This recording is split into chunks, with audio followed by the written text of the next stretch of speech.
A pior confusão da vida não é a confusão externa, é a confusão interna. É quando a gente vive correndo sem saber para onde. É quando a alma grita por direção, mas tudo que escutamos é barulho. Hoje eu quero te falar sobre propósito, o lugar onde a dor vira chamado e onde a sua vida ganha sentido. Quero compartilhar com você uma história. Havia um rapaz entrevistando pessoas na rua. E ele encontra uma moça acelerada, caminhando rápido, e ele a interrompe dizendo, qual é o seu sonho? E ela, não sei qual é o meu sonho. Ser rica, talvez. Aí ele disse, você sabe como ficar rica? Ela disse, não sei. E então ele propõe um desafio. Em 2 minutos, eu vou te revelar qual é o teu sonho. E eu vou te dar R$100 caso eu não consiga. Aceita o desafio? Ela disse, aceita o desafio. Então ele pergunta, o que você está fazendo agora? Qual trabalho? Ela disse, não estou trabalhando. Acabei de sair do meu trabalho. Ele perguntou, por que você saiu do seu trabalho? Ela diz, eu saí porque eu não gosto. E o que você gosta de fazer? O que você faria mesmo que não precisasse ganhar dinheiro para isso? Ela disse, eu amo correr. Eu gosto de correr. Aí ele pergunta, desde quando você corre? Ela diz, eu corro desde os meus 11 anos de idade. E então ele diz assim, suponho que nesse tempo aconteceu algo com você. Nesse momento uma irmã interrompe, ou escuta só a voz dela dizendo, não fala sobre isso. E a moça fica meio que embaraçada, dizendo, é profundo, é profundo. Ele disse, não precisa me contar o motivo por que você começou a correr, mas eu posso te assegurar que o teu propósito se encontra na tua dor. Eu vejo você dentro desse propósito da vida fitness. Eu vejo você juntando multidões. Eu vejo você fazendo grandes eventos. Eu vejo você criando uma marca de blusa. Eu vejo tantas crianças obesas dentro de casa esperando alguém que a inspire. E eu vejo que você tem a solução para essa criança. O cara, de um momento para o outro, ele começou a desenhar todo um projeto para aquela mulher e ela ficou, uau! Quando ele disse, na sua dor,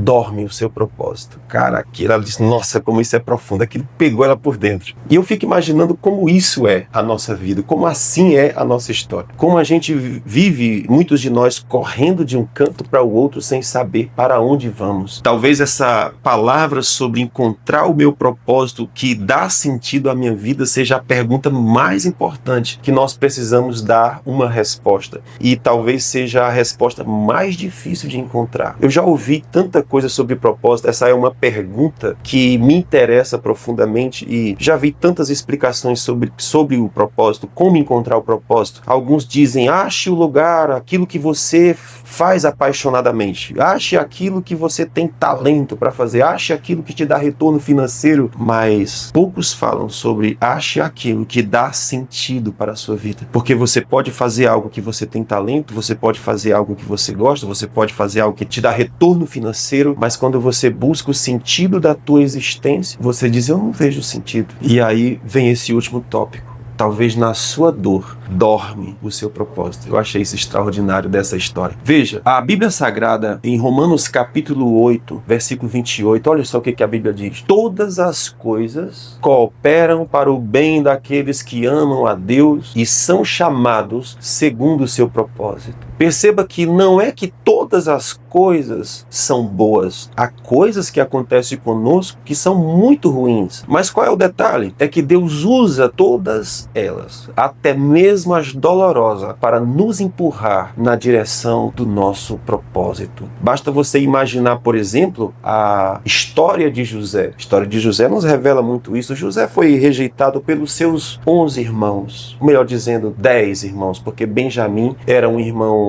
muito próximo dele, mas os demais rejeitavam José, não queriam conversa com José. Esses irmãos amarraram ele, forjaram a morte dele e esse rapaz foi vendido nu para o Egito. Todas as coisas cooperavam negativamente para José. Quando ele chega no Egito, prospera por um tempo, mas logo em seguida é acusado de adulterar com a mulher do seu patrão, é jogado na prisão. Lá na prisão ele interpreta sonhos, mas quando aqueles homens voltam para o palácio, esquecem de José. O tempo todo as coisas iam dando negativos negativos para José, mas que curioso é que cada episódio que acontecia com José o empurrava para debaixo do trono, onde logo em seguida ele iria subir. Então olha que coisa interessante. Tudo que nós não queremos na vida é dor. Mas olha como que Deus diz, porque Deus, todas as coisas cooperam para o bem daqueles que amam a Deus e que são chamados segundo o seu propósito. Mesmo aquilo que te causa dor, é aquilo que vai revelar o teu chamado. Certamente José passou fome, certamente José passou agruras, passou dificuldades, foi rejeitado, foi acusado de coisas que não fez, mas era exatamente esse José que estava sendo forjado, que se tornou o salvador do mundo, que foi o provedor de alimento para uma grande seca, para uma grande fome, que logo viria. Então escute, a tua dor está te forjando para um tempo na tua história. Então se você pode ter andado sem sentido na vida, mas eu te dou uma pista, na tua dor, o teu propósito pode estar dormindo. Você precisa despertá-lo porque está lá. Você rejeita a dor, não quer a dor, mas ela vai te ajudar a te conduzir, a te empurrar, a te forjar, a te formar para o teu propósito, para aquilo que vai dar sentido à tua existência. Então Deus é especialista em transformar feridas em ministério, traumas em autoridade. Deus é especialista em transformar memórias difíceis em um coração carregado de compaixão. No casamento, o propósito funciona da mesma forma. Muita gente casa para ser feliz e se decepciona, porque esse não é o propósito do casamento. O casamento é o lugar de serviço, é o lugar de construção e é o lugar de uma missão. Quando nós casamos, nós não casamos para ser feliz, nós casamos para fazer o outro feliz. Pelo menos é esse princípio que a gente aprende nas Escrituras. Segundo, nós casamos para construir, para edificar uma família. Nós casamos para contribuir com a sociedade, para entregar à sociedade homens e mulheres saudáveis. Então escute, quero te falar aqui em rápidas palavras sobre o propósito do casamento. Então, início, o casamento não tem o propósito de nos fazer feliz, mas é de nós fazermos o outro feliz. Por que que isso é interessante? Porque veja, algumas pessoas quando começam a passar dificuldade no casamento, elas dizem, eu não tenho mais química, eu não estou me sentindo feliz, eu não preciso passar por isso. O que aconteceu aqui? Você perdeu o sentido, o propósito do casamento. Talvez você nunca entendeu isso quando casou ou antes de casar, que você não casou para ser feliz, você casou para fazer o outro feliz. E talvez você nunca tenha vivido nessa perspectiva, você sempre viveu na perspectiva de ser feliz, de receber amor, de receber acolhimento, de receber tudo que a outra pessoa tem para te dar, mas nunca viveu na perspectiva de que você deveria fazer essas coisas com o outro, né? Então quando eu começo a ofertar ao outro, eu vou receber.